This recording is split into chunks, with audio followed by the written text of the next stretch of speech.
Attention Outlook। ਆਸਾ ਮਹਿਲਾ ਪਹਿਲਾ। ਕਰਮ ਕਰਤੂਤ ਬੇਲ ਵਿਸਥਾਰੀ, RAM ਨਾਮ ਫਲ ਹੁਆ। ਤਿਸ ਰੂਪ ਨਾ ਰੇਖ ਅਨਾਹਦ ਵਾਜੈ, ਸ਼ਬਦ ਨਿਰੰਜਨ ਕੀਆ। ਸਿਮਰਨ ਦੀ ਬਰਕਤ ਦੇ ਨਾਲ ਮਨੁੱਖ ਦਾ ਆਚਰਣ ਉੱਚਾ ਬਣਦਾ ਹੈ। ਕਰਮ ਕਰਤੂਤ ਭਾਵ ਚੰਗਾ ਆਚਰਣ। ਸਿਮਰਨ ਦੀ ਬਰਕਤ ਦੇ ਨਾਲ ਮਨੁੱਖ ਦਾ ਆਚਰਣ ਚੰਗਾ ਬਣਦਾ ਹੈ। ਪ੍ਰਮਾਤਮਾ ਦਾ ਜੋ ਸਿਮਰਨ ਹੈ, ਗੁਰੂ ਜੀ ਕਹਿੰਦੇ ਇਹ ਮੰਨ ਲਵੋ ਕਿ ਉਹ ਇੱਕ ਵੇਲ ਹੈ ਜੋ ਪੂਰੇ ਸੰਸਾਰ ਦੇ ਵਿੱਚ ਖਿਲਰੀ ਹੋਈ ਹੈ। ਉਸ ਵੇਲ ਨੂੰ RAM ਨਾਮ ਫਲ ਹੁਆ।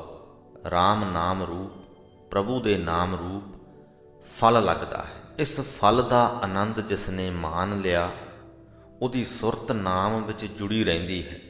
ਇੰਜ ਮੰਨ ਲਵੋ ਕਿ ਨਿਰੰਜਨ ਪ੍ਰਭੂ ਨੇ, ਮਾਇਆ ਰਹਿਤ ਪ੍ਰਭੂ ਨੇ ਉਸ ਦੇ ਅੰਦਰ ਸਿਫਤ ਸਲਾਹ ਦਾ ਇੱਕ ਪ੍ਰਵਾਹ ਚਲਾ ਦਿੱਤਾ ਹੈ। ਸ਼ਬਦ ਨਿਰੰਜਨ ਕੀਆ। ਇਹ ਜੋ ਪ੍ਰਵਾਹ ਹੈ, ਗੁਰੂ ਜੀ ਕਹਿੰਦੇ ਮਾਨੋ ਇੱਕ ਸੰਗੀਤ ਹੈ ਜੋ ਇੱਕ ਰਸ ਪ੍ਰਭਾਵ ਪਾਈ ਰੱਖਦਾ ਹੈ। ਅਨਾਹਦ ਵਾਜੈ, ਸ਼ਬਦ ਨਿਰੰਜਨ ਕੀਆ ਅਨਾਹਦ ਵਾਜੈ। ਤਿਸ ਰੂਪ ਨਾ ਰੇਖ। ਪਰ ਇਹ ਜੋ ਸੰਗੀਤ ਹੈ, ਇਹ ਜੋ ਸਿਮਰਨ ਦੀ ਵੇਲ ਹੈ, ਪਰਮਾਤਮਾ ਹੈ, ਇਹਦਾ ਕੋਈ ਰੂਪ ਰੇਖ ਬਿਆਨ ਨਹੀਂ ਹੋ ਸਕਦਾ। ਸਰਲ ਸ਼ਬਦਾਂ ਦੇ ਵਿੱਚ ਸਿਮਰਨ ਰੂਪੀ ਵੇਲ ਪੂਰੇ ਸੰਸਾਰ ਦੇ ਵਿੱਚ ਖਿਲਰੀ ਹੋਈ ਹੈ। ਉਸ ਨੂੰ ਪਰਮਾਤਮਾ ਦੇ ਨਾਮ ਰੂਪੀ ਫਲ ਲੱਗਦਾ ਹੈ। ਜਿਸ ਮਨੁੱਖ ਦੇ ਅੰਦਰ ਪਰਮਾਤਮਾ ਇਹ ਸੋਝੀ ਪਾ ਦੇਵੇ ਕਿ ਉਸ ਫਲ ਦਾ ਸਵਾਦ ਮਾਣ, ਤੇ ਉਹ ਮਨੁੱਖ ਉਸ ਫਲ ਦਾ ਸਵਾਦ ਮਾਣ ਲਵੇ, ਉਹਦੇ ਅੰਦਰ ਪ੍ਰਭੂ ਦੇ ਨਾਮ ਰੂਪੀ ਇੱਕ ਰਸ ਸਾਜ ਵੱਜਣਾ ਸ਼ੁਰੂ ਹੋ ਜਾਂਦਾ ਹੈ ਤੇ ਉਹਦਾ ਜੀਵਨ ਆਨੰਦਿਤ ਹੋ ਜਾਂਦਾ ਹੈ। ਕਰੇ ਵਖਿਆਣ ਜਾਣੈ ਜੇ ਕੋਈ, ਅੰਮ੍ਰਿਤ ਪੀਵੈ ਸੋਈ ਰਹਾਉ। ਜੇ ਕੋਈ ਮਨੁੱਖ ਸਿਮਰਨ ਦੇ ਰਾਹੀਂ ਪਰਮਾਤਮਾ ਨੂੰ ਜਾਣ ਲਵੇ, ਉਹਦੇ ਨਾਲ ਆਪਣੀ ਸਾਂਝ ਬਣਾ ਲਵੇ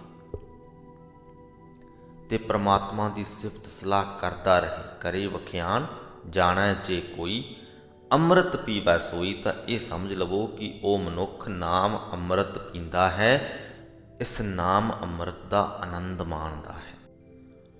ਜਿਨ ਪੀਆ ਸੇ ਮਸਤ ਭਏ ਹੈ, ਟੂਟੇ ਬੰਧਨ ਫਾਹੇ। ਜੋਤੀ ਜੋਤ ਸਮਾਣੀ ਭੀਤਰ, ਤਾਂ ਛੋਡੇ ਮਾਇਆ ਕੇ ਲਾਹੇ। ਜਿਨ੍ਹਾਂ ਮਨੁੱਖਾਂ ਨੇ ਪ੍ਰਮਾਤਮਾ ਦਾ ਨਾਮ ਰਸ ਪੀਤਾ ਹੈ, ਉਹ ਮਸਤ ਹੋ ਗਏ ਹਨ। ਉਹਨਾਂ ਦੇ ਮਾਇਆ ਦੇ ਬੰਧਨ ਤੇ ਫਾਹੇ ਟੁੱਟ ਗਏ ਹਨ। ਜੋਤੀ ਜੋਤ ਸਮਾਣੀ ਭੀਤਰ ਭਾਵ ਉਹਨਾਂ ਦੇ ਅੰਦਰ ਪ੍ਰਮਾਤਮਾ ਦੀ ਜੋਤ ਟਿਕ ਗਈ ਹੈ। ਤਾਂ ਛੋਡੇ ਮਾਇਆ ਕੇ ਲਾਹੇ। ਮਾਇਆ ਦੀ ਖਾਤਰ ਦਿਨ ਰਾਤ ਦੀ ਭੱਜ ਦੌੜ ਉਹਨਾਂ ਨੇ ਛੱਡ ਦਿੱਤੀ ਹੈ। ਸਰਬ ਜੋਤ ਰੂਪ ਤੇਰਾ ਦੇਖਿਆ, ਸਗਲ ਭਵਨ ਤੇਰੀ ਮਾਇਆ। ਉਹ ਮਨੁੱਖ ਸਰਬ ਜੋਤ ਦੇ ਵਿੱਚ, ਜਾਣੀ ਹਰ ਇੱਕ ਜੀਵ ਦੇ ਵਿੱਚ ਤੇਰਾ ਰੂਪ ਦੇਖਦੇ ਹਨ। ਸਾਰੇ ਭਵਨਾਂ ਦੇ ਵਿੱਚ ਤੇਰੀ ਮਾਇਆ ਦਾ ਪੈਂਦਾ ਹੋਇਆ ਪ੍ਰਭਾਵ ਦੇਖਦੇ ਹਨ। ਰਾਰੈ ਰੂਪ ਨਿਰਾਲਮ ਬੈਠਾ, ਨਦਰ ਕਰੇ ਵਿੱਚ ਛਾਇਆ। ਰਾਰੈ ਰੂਪ ਤੋਂ ਭਾਵ ਝਗੜੇ ਰੂਪ ਸੰਸਾਰ। ਇਹ ਜੋ ਸੰਸਾਰ ਹੈ ਝਗੜੇ ਰੂਪ ਹੈ। ਇਹਦੇ ਵਿੱਚ ਨਿਰਾਲਾ ਹੋ ਕੇ ਪ੍ਰਮਾਤਮਾ ਬੈਠਾ ਹੈ ਤੇ ਵਿੱਚ ਬੈਠ ਕੇ ਪ੍ਰਤੀਬਿੰਬ ਵਾਂਗ ਵਿਆਪਕ ਹੋ ਕੇ, ਪ੍ਰਤੀਬਿੰਬ ਭਾਵ ਅਕਸ, ਛਾਇਆ। ਕਿ ਇੱਕ ਤੇ ਉਹ ਜੋ ਸਾਨੂੰ ਪ੍ਰਤੱਖ ਦਿਸਦਾ ਹੈ, ਜਾਣੀ ਇਹ ਜੋ ਸੰਸਾਰ ਹੈ ਝਗੜੇ ਰੂਪ ਸੰਸਾਰ, ਤੇ ਇੱਕ ਇਸ ਸੰਸਾਰ ਦਾ ਪਰਛਾਵਾਂ ਕਹਿ ਲਈਏ ਜੋ ਪ੍ਰਤੱਖ ਦਿਸਦਾ ਨਹੀਂ ਪਰ ਮੌਜੂਦ ਹੈ, ਉਹ ਪਰਮਾਤਮਾ ਹੈ। ਉਹ ਨਿਰਾਲਾ ਹੈ। ਉਸ ਝਗੜੇ ਰੂਪ ਸੰਸਾਰ ਦੇ ਵਿੱਚ ਤੇ ਬੈਠਾ ਹੈ, ਪਰ ਇਸ ਝਗੜੇ ਦੇ ਵਿੱਚ ਨਹੀਂ ਪੈਂਦਾ। ਬਸ ਉਹ ਵਿੱਚ ਬੈਠ ਕੇ ਆਪਣੀ ਹੀ ਰਚੀ ਹੋਈ ਇਸ ਲੀਲਾ ਨੂੰ ਵੇਖ ਰਿਹਾ ਹੈ। ਨਦਰ ਕਰੇ ਤੋਂ ਭਾਵ ਇੱਥੇ ਹੈ ਵੇਖਣਾ। ਬੀਣਾ ਸ਼ਬਦ ਵਜਾਵੈ ਜੋਗੀ, ਦਰਸ਼ਨ ਰੂਪ ਅਪਾਰਾ। ਅਸਲ ਜੋਗੀ ਉਹ ਹੈ ਜੋ ਅਪਾਰ ਪ੍ਰਮਾਤਮਾ ਦੇ ਦ੍ਰਿਸ਼ ਵਿੱਚ, ਅਪਾਰ ਪ੍ਰਮਾਤਮਾ ਦੇ ਦਰਸ਼ਨ ਦੇ ਵਿੱਚ ਮਸਤ ਹੋ ਕੇ ਪ੍ਰਮਾਤਮਾ ਦੀ ਸਿਫਤ ਸਲਾਹ ਰੂਪ ਬੀਣਾ ਵਜਾਂਦਾ ਹੈ। ਸ਼ਬਦ ਅਨਾਹਦ ਸੋ ਸ਼ੈ ਰਾਤਾ, ਨਾਨਕ ਕਹੈ ਵਿਚਾਰਾ। ਤੇ ਨਾਨਕ ਆਪਣਾ ਖਿਆਲ ਦੱਸਦਾ ਹੈ ਕਿ ਇੱਕ ਰਸ ਸਿਫਤ ਸਲਾਹ ਵਿੱਚ ਜੁੜੇ ਰਹਿਣ ਦੇ ਕਾਰਨ ਉਹ ਮਨੁੱਖ ਖਸਮ ਪ੍ਰਭੂ ਦੇ ਰੰਗ ਵਿੱਚ ਰੰਗਿਆ ਜਾਂਦਾ ਹੈ। ਆਸਾ ਮਹਿਲਾ ਪਹਿਲਾ। ਮੈਂ ਗੁਣ ਗੱਲਾਂ ਕੇ ਸਿਰ ਭਾਰ, ਗੱਲੀ ਗੱਲਾਂ ਸਿਰਜਣਹਾਰ। ਗੁਰੂ ਜੀ ਕਹਿੰਦੇ, ਹੈ ਪ੍ਰਮਾਤਮਾ, ਮੇਰੇ ਵਿੱਚ ਤਾਂ ਸਿਰਫ ਇਹੀ ਗੁਣ ਹਨ ਕਿ ਮੈਂ ਆਪਣੇ ਸਿਰ ਉੱਤੇ ਨਿਰੀਆਂ ਗੱਲਾਂ ਦਾ ਹੀ ਭਾਰ ਬੰਨ੍ਹਿਆ ਹੋਇਆ ਹੈ। ਮੈਂ ਗੁਣ ਗੱਲਾਂ ਕੇ ਸਿਰ ਭਾਰ, ਵੀ ਮੇਰਾ ਗੁਣ ਇਹੀ ਹੈ ਕਿ ਮੇਰੇ ਸਿਰ ਤੇ ਗੱਲਾਂ ਦਾ ਭਾਰ ਹੈ। ਗੱਲੀ ਗੱਲਾਂ ਸਿਰਜਣਹਾਰ, ਉਹ ਗੱਲਾਂ ਤੇ ਬਹੁਤ ਨੇ, ਪਰ ਉਹਨਾਂ ਗੱਲਾਂ ਦੇ ਵਿੱਚੋਂ ਉੱਤਮ ਗੱਲਾਂ ਸਿਰਫ ਉਹੀ ਨੇ ਜੋ ਉਸ ਸਿਰਜਣਹਾਰ ਦੀ ਸਿਫਤ ਸਲਾਹ ਕਰਦੀਆਂ ਨੇ। ਜੋ ਹੇ ਸਿਰਜਣਹਾਰ ਤੇਰੀਆਂ ਗੱਲਾਂ ਨੇ, ਉਹੀ ਗੱਲਾਂ ਉੱਤਮ ਨੇ, ਚੰਗੀਆਂ ਨੇ। ਖਾਣਾ ਪੀਣਾ ਹੱਸਣਾ ਬਾਦ, ਜਬ ਲਗ ਹਿਰਦੈ ਨਾ ਆਵੈ ਯਾਦ। ਜਦੋਂ ਤੱਕ ਹੇ ਸਿਰਜਣਹਾਰ ਮੇਰੇ ਹਿਰਦੇ ਦੇ ਵਿੱਚ ਤੂੰ ਚੇਤੇ ਨਾ ਆਵੇਂ, ਤਦ ਤੱਕ ਮੇਰਾ ਖਾਣਾ ਪੀਣਾ ਤੇ ਹੱਸ ਹੱਸ ਕੇ ਸਮਾਂ ਗੁਜ਼ਾਰਨਾ ਸਭ ਵਿਅਰਥ ਹੈ, ਕਿਸੇ ਕੰਮ ਦਾ ਨਹੀਂ ਇਹ ਸਭ ਕੁਝ। ਤਉ ਪ੍ਰਵਾਹ ਕੇ ਹੀ ਕਿਆ ਕੀਜੈ। ਕਹਿੰਦੇ ਫੇਰ ਕਿਸੇ ਦੀ ਕੀ ਪ੍ਰਵਾਹ ਕਰੀਏ, ਕਿਸੇ ਦੀ ਕੀ ਮਥਾਜੀ ਰਹਿ ਜਾਂਦੀ ਹੈ। ਜਨਮ ਜਨਮ ਕਿਛ ਲੀਜੀ ਲੀਜੈ ਰਹਾਉ। ਜਦੋਂ ਹਰ ਜਨਮ ਦੇ ਵਿੱਚ ਅਸੀਂ ਉਹ ਪਦਾਰਥ ਲਈਏ ਜੋ ਉੱਤਮ ਹੈ, ਜੋ ਲੈਣ ਯੋਗ ਹੈ। ਇੱਥੇ ਜਨਮ ਜਨਮ ਸ਼ਬਦ ਵਰਤਿਆ ਗਿਆ ਹੈ। ਗੱਲ ਸਿਰਫ ਮਨੁੱਖੇ ਜਨਮ ਦੀ ਹੋ ਰਹੀ ਹੈ। ਪਰ ਜਿਵੇਂ ਅਸੀਂ ਕਹਿੰਦੇ ਹੁੰਦੇ ਹਾਂ, ਆਪਾਂ ਜਨਮ ਮਰਨ ਦੇ ਬੰਧਨਾਂ ਵਾਲੀ ਵੀਡੀਓ ਵੀ ਕੀਤੀ ਸੀ, ਜਿਹਦਾ ਲਿੰਕ ਮੇਰਾ ਖਿਆਲ ਹੈ ਡਿਸਕ੍ਰਿਪਸ਼ਨ ਦੇ ਵਿੱਚ ਪਿਆ ਹੈ, ਕਿ ਸਾਡੇ ਇਸ ਜਨਮ ਦੇ ਵਿੱਚ ਹੀ ਅਸੀਂ ਅਨੇਕਾਂ ਹੀ ਜਨਮ ਜਿਉਂਦੇ ਹਾਂ। ਹਰ ਪਲ ਇੱਕ ਨਵਾਂ ਜਨਮ ਹੈ। ਅਤੇ ਜੇ ਅਸੀਂ ਹਰ ਪਲ ਦੇ ਵਿੱਚ ਉਹ ਚੀਜ਼ ਖੱਟੀਏ ਜੋ ਖੱਟਣ ਯੋਗ ਹੈ, ਯਾਨੀ ਪਰਮਾਤਮਾ ਦਾ ਨਾਮ ਹਰ ਪਲ ਯਾਨੀ ਹਰ ਜਨਮ ਦੇ ਵਿੱਚ ਅਸੀਂ ਚੇਤੇ ਰੱਖੀਏ, ਤਾਂ ਫਿਰ ਕਿਸੇ ਦੀ ਪ੍ਰਵਾਹ ਨਹੀਂ ਰਹਿ ਜਾਂਦੀ, ਕਿਸੇ ਦੀ ਮੁਥਾਜੀ ਨਹੀਂ ਰਹਿ ਜਾਂਦੀ। ਮਨ ਕੀ ਮਤ ਮਤਾਗਲ ਮਤਾ, ਜੋ ਕਿਛ ਬੋਲੀਐ ਸਭ ਖਤੋ ਖਤਾ। ਮਤਾਗਲ ਤੋਂ ਭਾਵ ਹਾਥੀ। ਸਾਡੀ ਜੋ ਮਨ ਦੀ ਮਤ ਹੈ, ਇੱਕ ਤੇ ਹੁੰਦੀ ਹੈ ਗੁਰਮਤ, ਜੋ ਗੁਰੂ ਦੀਆਂ ਸਿੱਖਿਆਵਾਂ, ਤੇ ਇੱਕ ਹੈ ਮਨਮਤ, ਜੋ ਸਾਡੇ ਮਨ ਦੀਆਂ ਸਿੱਖਿਆਵਾਂ ਹਨ, ਜਾਂ ਜੇ ਅਸੀਂ ਆਪਣੇ ਮਨ ਦੇ ਪਿੱਛੇ ਲੱਗ ਕੇ ਚੱਲਦੇ ਹਾਂ, ਆਪਣੇ ਮਨ ਦੀਆਂ ਸੁਣਦੇ ਹਾਂ, ਮਨ ਦੀ ਤ੍ਰਿਪਤੀ ਦੇ ਲਈ, ਮਨ ਦੇ ਰਸਾਂ ਦੇ ਸਵਾਦ ਦੇ ਲਈ ਆਪਣੇ ਜੀਵਨ ਨੂੰ ਬਤੀਤ ਕਰਦੇ ਹਾਂ। ਗੁਰੂ ਜੀ ਕਹਿੰਦੇ, ਇਹ ਜੋ ਮਨ ਕੀ ਮਤ ਹੈ, ਇਹ ਮਤਾਗਲ ਮੱਤਾ ਜਾਨੀ ਮਸਤ ਹੋਇਆ ਹੋਇਆ ਹਾਥੀ ਹੈ। ਹਾਥੀ ਮਸਤ ਹੋ ਜਾਏ, ਉਹਨੂੰ ਕਾਬੂ ਕਰਨਾ ਔਖਾ ਹੋ ਜਾਂਦਾ ਹੈ ਤੇ ਨੁਕਸਾਨ ਬਹੁਤ ਕਰ ਜਾਂਦਾ ਹੈ। ਸੋ ਉਸੇ ਪ੍ਰਕਾਰ ਹੀ ਇਹ ਮਨ ਕੀ ਮਤ ਹੈ। ਮਨਮਤ ਬੇਕਾਬੂ ਹੋਏ, ਮਸਤ ਹੋਏ ਹਾਥੀ ਵਰਗੀ ਹੈ। ਜੀਵਨ ਦੇ ਵਿੱਚ ਸਾਡੇ ਆਤਮਿਕ ਜੀਵਨ ਦਾ ਬਹੁਤ ਨੁਕਸਾਨ ਕਰ ਜਾਂਦੀ ਹੈ। ਜੋ ਕਿਛ ਬੋਲੀ ਹੈ ਸਭ ਖਤੋ ਖਤਾ। ਇਸ ਹੰਕਾਰੀ ਮਨ ਦੀ ਅਗਵਾਈ ਦੇ ਵਿੱਚ ਆ ਕੇ ਅਸੀਂ ਜੋ ਵੀ ਬੋਲਦੇ ਹਾਂ, ਸਭ ਖਤਾ ਹੀ ਖਤਾ ਹੈ, ਭੈੜ ਹੀ ਭੈੜ ਹੈ। ਕਿਆ ਮੂੰਹ ਲੈ ਕੀਚੈ ਅਰਦਾਸ, ਪਾਪ ਪੁੰਨ ਦੋਏ ਸਾਖੀ ਪਾਸ। ਕਹਿੰਦੇ, ਹੈ ਪ੍ਰਮਾਤਮਾ, ਤੇਰੇ ਦਰ ਤੇ ਅਸੀਂ ਅਰਦਾਸ ਵੀ ਕਿਸ ਮੂੰਹ ਨਾਲ ਕਰੀਏ। ਆਪਣੇ ਢੀਠ ਪੁਣੇ ਵਿੱਚ ਅਰਦਾਸ ਕਰਦਿਆਂ ਵੀ ਸ਼ਰਮ ਆਉਂਦੀ ਹੈ। ਸਾਡਾ ਭਲਾ ਤੇ ਸਾਡਾ ਬੁਰਾ, ਇਹ ਦੋਵੇਂ ਹੀ ਸਾਡੀਆਂ ਕਰਤੂਤਾਂ ਦੇ ਗਵਾਹ ਹਨ। ਸਾਡਾ ਭਲਾ ਤੇ ਸਾਡਾ ਬੁਰਾ ਸਾਡੀਆਂ ਕਰਤੂਤਾਂ ਦੇ ਗਵਾਹ ਕਿਵੇਂ? ਜੋ ਕੁਝ ਅਸੀਂ ਆਪਣੇ ਜੀਵਨ ਦੇ ਵਿੱਚ ਚੰਗਾ ਕੀਤਾ ਜਾਂ ਚੰਗਾ ਸਿੱਖਿਆ, ਉਹਦਾ ਨਤੀਜਾ ਹੈ ਕਿ ਸਾਡੇ ਜੀਵਨ ਦੇ ਵਿੱਚ ਕੁਝ ਚੰਗਾ ਸਮਾਂ ਆ ਜਾਂਦਾ ਹੈ। ਜੋ ਕੁਝ ਅਸੀਂ ਭੈੜਾ ਸਿੱਖਿਆ ਤੇ ਭੈੜਾ ਕੀਤਾ, ਉਹਦਾ ਨਤੀਜਾ ਹੈ ਕਿ ਸਾਡੇ ਜੀਵਨ ਦੇ ਵਿੱਚ ਬੁਰਾ ਸਮਾਂ ਆ ਜਾਂਦਾ ਹੈ। ਸੋ ਸਾਡੇ ਜੀਵਨ ਦਾ ਜੋ ਭਲਾ ਤੇ ਬੁਰਾ ਸਮਾਂ ਹੈ, ਇਹ ਸਾਡੀਆਂ ਕਰਤੂਤਾਂ ਦੇ ਗਵਾਹ ਨੇ। ਇਹ ਸਾਨੂੰ ਦੱਸਦੇ ਨੇ ਕਿ ਇਹ ਬੁਰਾ ਤੂੰ ਕੀਤਾ ਸੀ ਤਾਂ ਤੇਰੇ ਤੇ ਇਹ ਬੁਰਾ ਸਮਾਂ ਆਇਆ, ਇਹ ਚੰਗਾ ਕੰਮ ਤੂੰ ਕੀਤਾ ਸੀ, ਸਿੱਖਿਆ ਸੀ, ਤਾਂ ਤੇਰੇ ਤੇ ਇਹ ਚੰਗਾ ਸਮਾਂ ਆਇਆ।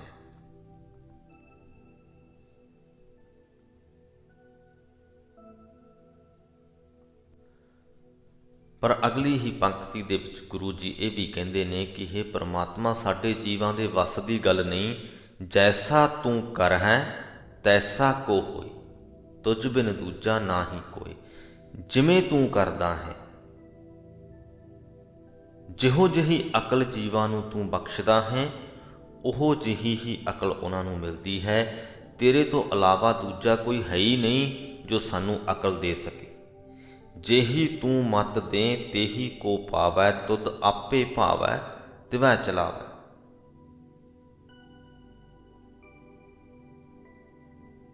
ਜਿਹੋ ਜਿਹੀ ਅਕਲ ਤੂੰ ਜੀਵ ਨੂੰ ਬਖਸ਼ਦਾ ਹੈ, ਜੀਵ ਉਹੋ ਜਿਹੀ ਹੀ ਅਕਲ ਗ੍ਰਹਿਣ ਕਰਦਾ ਹੈ। ਜਿਵੇਂ ਤੈਨੂੰ ਚੰਗਾ ਲੱਗਦਾ ਹੈ, ਇਸ ਜਗਤ ਦੀ ਕਾਰ ਨੂੰ ਤੂੰ ਉਵੇਂ ਹੀ ਚਲਾ ਰਿਹਾ ਹੈ। ਰਾਗ ਰਤਨ ਪਰੀਆਂ ਪਰਵਾਰ, ਤਿਸ ਵਿੱਚ ਉਪਜੈ ਅੰਮ੍ਰਿਤ ਸਾਰ। ਜੇਕਰ ਸ੍ਰੇਸ਼ਟ ਵਧੀਆ ਰਾਗ ਤੇ ਉਹਨਾਂ ਦੀਆਂ ਰਾਗਣੀਆਂ ਆਦਿਕ ਦਾ ਇਹ ਸਾਰਾ ਪਰਿਵਾਰ ਮਿਲ ਜਾਏ, ਇਸ ਰਾਗ ਪਰਿਵਾਰ ਦੇ ਵਿੱਚ ਸ੍ਰੇਸ਼ਟ ਨਾਮ ਰਸ ਵੀ ਜੰਮ ਪਏ, ਤਾਂ ਇਸ ਮੇਲ ਵਿੱਚੋਂ ਅਚਰਜ ਆਤਮਿਕ ਆਨੰਦ ਪੈਦਾ ਹੁੰਦਾ ਹੈ। ਨਾਨਕ ਕਰਤੇ ਕਾ ਇਹ ਧਨ ਮਾਲ, ਜੇ ਕੋ ਬੂਝੈ ਇਹੋ ਵਿਚਾਰ। ਇਹ ਨਾਨਕ, ਜੇ ਕਿਸੇ ਸੁਭਾਗੇ ਮਨੁੱਖ ਨੂੰ ਇਹ ਸਮਝ ਪੈ ਜਾਏ ਤਾਂ ਉਹ ਇਸ ਆਤਮਿਕ ਆਨੰਦ ਨੂੰ ਮਾਣੇ। ਇਹ ਆਤਮਿਕ ਆਨੰਦ ਕਰਤਾਰ ਤੱਕ ਅਪੜਾਉਣ ਵਾਲਾ ਧਨ ਮਾਲ ਹੈ। ਕਿਸੇ ਵੀ ਸਫ਼ਰ ਤੇ ਜਾਣਾ ਹੋਵੇ ਤਾਂ ਨਾਲ ਕੁਝ ਮਾਲ, ਕੁਝ ਧਨ ਦੀ ਲੋੜ ਹੁੰਦੀ ਹੈ। ਪ੍ਰਮਾਤਮਾ ਦੇ ਨਾਲ ਮਿਲਾਪ ਦੇ ਸਫ਼ਰ ਤੇ ਜੇਕਰ ਅਸੀਂ ਨਿਕਲਣਾ ਹੈ ਤੇ ਪ੍ਰਮਾਤਮਾ ਦਾ ਨਾਮ ਹੀ ਸਾਡਾ ਮਾਲ ਧਨ ਹੈ। ਆਸਾ ਮਹਿਲਾ ਪਹਿਲਾ। ਕਰ ਕਿਰਪਾ ਆਪਣਾ ਘਰ ਆਇਆ, ਤਾਂ ਮਿਲ ਸਖੀਆਂ ਕਾਜ ਰਚਾਇਆ। ਇੱਥੇ ਘਰ ਤੋਂ ਭਾਵ ਹੈ ਹਿਰਦਾ ਘਰ, ਸਖੀਆਂ ਤੋਂ ਭਾਵ ਹੈ ਸਾਡੇ ਗਿਆਨ ਇੰਦਰੇ, ਅੱਖਾਂ, ਕੰਨ ਆਦਿਕ। ਗੁਰੂ ਜੀ ਕਹਿੰਦੇ ਕਿ ਪ੍ਰਮਾਤਮਾ ਨੇ ਖੁਦ ਮੇਰੇ ਤੇ ਕਿਰਪਾ ਕੀਤੀ, ਆਪਣੀ ਕਿਰਪਾ ਦੇ ਨਾਲ ਮੇਰੇ ਹਿਰਦੇ ਘਰ ਦੇ ਵਿੱਚ ਆ ਵਸਿਆ। ਇਸ ਵਸਣ ਦੇ ਕਾਰਜ ਦੀ ਖੁਸ਼ੀ ਦੇ ਵਿੱਚ ਮੇਰੇ ਜੋ ਗਿਆਨ ਇੰਦਰੇ ਸਨ, ਉਹਨਾਂ ਨੇ ਮਿਲ ਕੇ ਕਾਜ ਰਚਾਇਆ, ਯਾਨੀ ਕਿ ਮੇਲ ਦੇ ਗੀਤ ਗਾਣੇ ਸ਼ੁਰੂ ਕਰ ਦਿੱਤੇ, ਸਿਫਤ ਸਲਾਹ ਕਰਨੀ ਸ਼ੁਰੂ ਕਰ ਦਿੱਤੀ। ਖੇਲ ਦੇਖ ਮਨ ਆਨੰਦ ਭਇਆ, ਸ਼ਾਹ ਵਿਆਹਣ ਆਇਆ।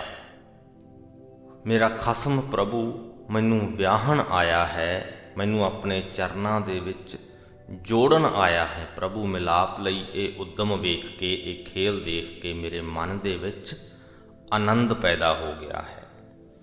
ਗਾਵੋ ਗਾਵੋ ਕਾਮਣੀ ਵਿਵੇਕ ਵਿਚਾਰ, ਹਮਰੇ ਘਰ ਆਇਆ ਜਗ ਜੀਵਨ ਪਧਾਰ ਰਹਾਓ। ਹੇ ਇਸਤਰੀਓ, ਹੇ ਮੇਰੇ ਗਿਆਨ ਇੰਦਰਿਓ, ਵਿਵੇਕ ਦੀ ਵਿਚਾਰ ਪੈਦਾ ਕਰਨ ਵਾਲੇ ਗੀਤ ਮੁੜ ਮੁੜ ਗਾਵੋ।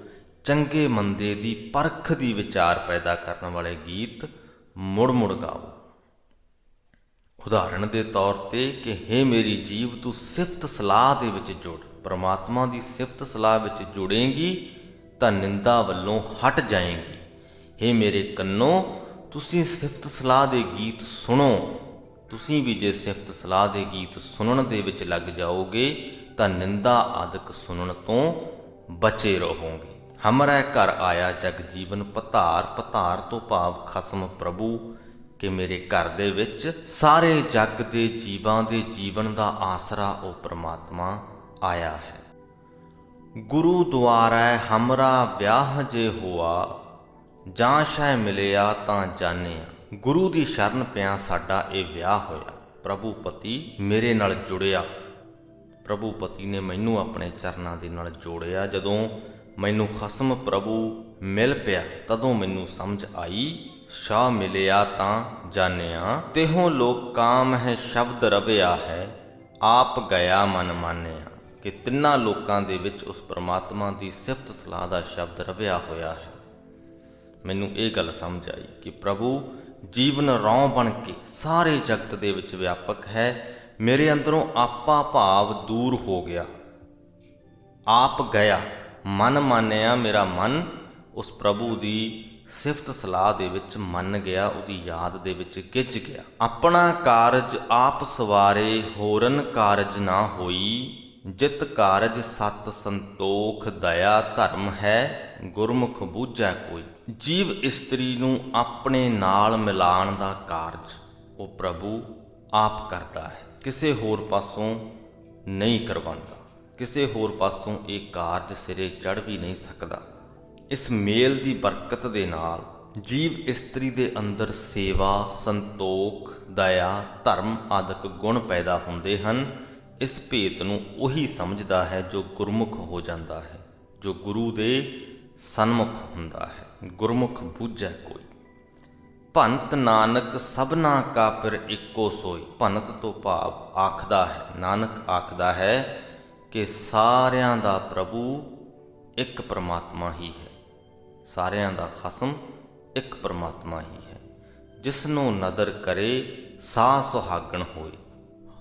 ਬੇਸ਼ੱਕ ਅਸੀਂ ਇਸ ਗੱਲ ਤੋਂ ਇਨਕਾਰ ਨਹੀਂ ਕਰ ਸਕਦੇ ਕਿ ਸਾਰੇ ਜੀਵਾਂ ਦੇ ਵਿੱਚ ਇੱਕ ਪ੍ਰਭੂ ਦਾ ਵਾਸ ਹੈ, ਸਾਰਿਆਂ ਦਾ ਅਸਲ ਮਾਲਕ ਉਹ ਪਰਮਾਤਮਾ ਹੈ। ਫਿਰ ਵੀ ਜਿਸ ਉੱਤੇ ਮਿਹਰ ਦੀ ਨਿਗਾਹ ਕਰਦਾ ਹੈ ਉਹਦੇ ਹਿਰਦੇ ਵਿੱਚ ਆ ਕੇ ਪ੍ਰਗਟ ਹੁੰਦਾ ਹੈ ਤੇ ਉਹੀ ਜੀਵ ਇਸਤਰੀ ਭਾਗਾਂ ਵਾਲੀ ਹੁੰਦੀ ਹੈ। ਸੋ ਇਸ ਦੇ ਨਾਲ ਹੀ ਸ੍ਰੀ ਗੁਰੂ ਗ੍ਰੰਥ ਸਾਹਿਬ ਜੀ ਦੇ 351ਵੇਂ ਅੰਗ ਦੀ ਬਾਣੀ ਦੀ ਵਿਆਖਿਆ ਦੀ ਸਮਾਪਤੀ ਹੁੰਦੀ ਹੈ ਜੀ। ਅੱਜ ਦੀ ਬਾਣੀ ਦੇ ਵਿੱਚ ਅਸੀਂ ਇੱਕ ਤੇ ਇਹ ਜਾਣਿਆ ਕਿ ਸਾਡੇ ਜੀਵਨ ਦੇ ਵਿੱਚ ਚੱਲਦਾ ਹੋਇਆ ਚੰਗਾ ਮਾੜਾ ਸਮਾਂ ਸਾਡੇ ਕਰਮਾਂ ਦੀ, ਸਾਡੇ ਕਰਤੂਤਾਂ ਦੀ ਗਵਾਹੀ ਭਰਦਾ ਹੈ। ਜੇ ਅਸੀਂ ਕੁਝ ਚੰਗੇ ਕਾਰਜ ਪਿਛਲੇ ਸਮੇਂ ਦੇ ਵਿੱਚ ਕੀਤੇ ਤੇ ਉਹਨਾਂ ਦਾ ਸਦਕਾ ਅਸੀਂ ਅੱਜ ਕੁਝ ਚੰਗਾ ਸਮਾਂ ਆਪਣੇ ਜੀਵਨ ਦੇ ਵਿੱਚ ਬਤੀਤ ਕਰ ਰਹੇ ਹਾਂ, ਤੇ ਜੇ ਮਾੜੇ ਕਾਰਜ ਕੀਤੇ ਤੇ ਮਾੜਾ ਸਮਾਂ ਵੀ ਸਾਡੇ ਤੇ ਆਇਆ ਹੋਇਆ ਹੈ। ਇਹ ਸੰਸਾਰ ਝਗੜੇ ਰੂਪ ਹੈ, ਪਰਮਾਤਮਾ ਦਾ ਹੀ ਬਣਾਇਆ ਹੋਇਆ ਹੈ। ਇਸ ਝਗੜੇ ਰੂਪ ਸੰਸਾਰ ਦੇ ਵਿੱਚ ਉਹ ਪਰਮਾਤਮਾ ਬੈਠਾ ਹੈ ਜਿਹੜਾ ਇਸ ਸਾਰੇ ਝਗੜੇ ਨੂੰ ਵੇਖਦੇ ਰਿਹਾ ਪਰ ਇਹਦੇ ਤੋਂ ਨਿਰਲੇਪ ਹੈ, ਇਹਦਾ ਹਿੱਸਾ ਨਹੀਂ।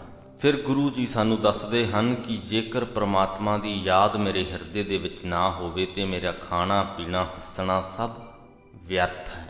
ਹਾਲਾਂਕਿ ਅਸੀਂ ਆਪਣੇ ਸਿਰ ਦੇ ਉੱਪਰ ਗੱਲਾਂ ਦਾ ਭਾਰ ਚੱਕ ਕੇ ਫਿਰਦੇ ਹਾਂ, ਪਰ ਗੁਰੂ ਜੀ ਕਹਿੰਦੇ ਕਿ ਉਹਨਾਂ ਸਾਰੀਆਂ ਗੱਲਾਂ ਦੇ ਵਿੱਚੋਂ ਸ੍ਰੇਸ਼ਟ ਗੱਲਾਂ ਉਹੀ ਨੇ ਜਿਨ੍ਹਾਂ ਦੇ ਵਿੱਚ ਉਸ ਸਿਰਜਣਹਾਰ ਪਰਮਾਤਮਾ ਦੀ ਸਿਫਤ ਸਲਾਹ ਹੁੰਦੀ ਹੈ। ਸਾਡੇ ਅੰਦਰ ਪਾਪ ਵੀ ਹੈ, ਸਾਡੇ ਅੰਦਰ ਪੁੰਨ ਵੀ ਹੈ। ਇਹ ਜੋ ਮੱਤ ਹੈ ਸਾਨੂੰ ਉਸ ਪਰਮਾਤਮਾ ਦੀ ਹੀ ਬਖਸ਼ੀ ਹੋਈ ਹੈ। ਜਿਸ ਜੀਵ ਦੇ ਲਈ ਜਿਹੋ ਜਿਹੀ ਉਸ ਪਰਮਾਤਮਾ ਦੀ ਮਰਜ਼ੀ ਹੁੰਦੀ ਹੈ ਉਹੋ ਜਿਹੀ ਮੱਤ ਉਸ ਜੀਵ ਨੂੰ ਪਰਮਾਤਮਾ ਬਖਸ਼ਦਾ ਹੈ। ਆਖਰੀ ਸ਼ਬਦ ਦੇ ਵਿੱਚ ਗੁਰੂ ਜੀ ਆਪਣੇ ਤੇ ਪਰਮਾਤਮਾ ਦੇ ਮਿਲਾਪ ਦੀ ਕਹਾਣੀ ਦੱਸਦੇ ਹੋਏ ਸਾਨੂੰ ਦੱਸਦੇ ਹਨ ਕਿ ਉਹਨਾਂ ਦੇ ਹਿਰਦੇ ਦੇ ਵਿੱਚ ਉਸ ਪਰਮਾਤਮਾ ਦਾ ਵਾਸ ਪਰਮਾਤਮਾ ਦੀ ਕਿਰਪਾ ਦੇ ਨਾਲ ਹੀ ਹੋਇਆ ਹੈ। ਉਹਦੇ ਕਾਰਨ ਉਹਨਾਂ ਦੇ ਸਾਰੇ ਹੀ ਸਰੀਰ ਦੇ ਵਿੱਚ ਆਨੰਦ ਪੈਦਾ ਹੋ ਗਿਆ ਹੈ। ਉਹਨਾਂ ਦੇ ਗਿਆਨ ਇੰਦਰੇ ਉਸ ਪਰਮਾਤਮਾ ਦੀ ਸਿਫਤ ਸਲਾਹ ਦੇ ਗੀਤ ਗਾ ਰਹੇ ਨੇ ਤੇ ਸੁਣ ਰਹੇ ਨੇ। ਜੀਵ ਨੂੰ ਆਪਣੇ ਨਾਲ ਮਿਲਾਵਣ ਦਾ ਕਾਰਜ ਉਹ ਪਰਮਾਤਮਾ ਆਪ ਹੀ ਕਰਦਾ ਹੈ, ਕਿਸੇ ਹੋਰ ਪਾਸੋਂ ਇਹ ਕਾਰਜ ਹੋ ਨਹੀਂ ਸਕਦਾ। ਤੇ ਜੋ ਗੁਰੂ ਦੇ ਸਨਮੁਖ ਹੋ ਜਾਂਦੇ ਹਨ ਉਹਨਾਂ ਨੂੰ ਇਸ ਗੱਲ ਦੀ ਸਮਝ ਆ ਜਾਂਦੀ ਹੈ, ਇਹ ਵੀ ਸਮਝ ਦੇ ਵਿੱਚ ਆ ਜਾਂਦਾ ਹੈ ਕਿ ਜੇਕਰ ਪਰਮਾਤਮਾ ਦੇ ਨਾਲ ਮਿਲਾਪ ਹੋ ਜਾਏ, ਇਹ ਕਾਰਜ ਹੋ ਜਾਏ ਤਾਂ ਸਾਡੇ ਅੰਦਰ ਸਤ, ਸੰਤੋਖ, ਦਇਆ, ਧਰਮ ਆਦਿਕ ਚੰਗੇ ਗੁਣ ਪੈਦਾ ਹੋ ਜਾਂਦੇ ਹਨ। ਸੋ ਉਮੀਦ ਕਰਦੇ ਹਾਂ ਇਹਨਾਂ ਸਾਰੀਆਂ ਹੀ ਗੱਲਾਂ ਨੂੰ ਤੁਸੀਂ ਆਪਣੇ ਹਿਰਦੇ ਦੇ ਵਿੱਚ ਵਸਾਓਗੇ। ਵੀਡੀਓ ਚੰਗੀ ਲੱਗੀ ਹੋਵੇ ਤੇ ਅੱਗੇ ਲੋਕਾਂ ਦੇ ਤੱਕ ਜ਼ਰੂਰ ਸ਼ੇਅਰ ਕਰ ਦਿਓ। ਇੱਥੇ ਹੀ ਅੱਜ ਦੀ ਵੀਡੀਓ ਦੀ ਸਮਾਪਤੀ ਕਰਦੇ ਹਾਂ ਜੀ। ਬੁਲਾਓ ਫਤਿਹ। ਵਾਹਿਗੁਰੂ ਜੀ ਕਾ ਖਾਲਸਾ, ਵਾਹਿਗੁਰੂ ਜੀ ਕੀ ਫਤਿਹ।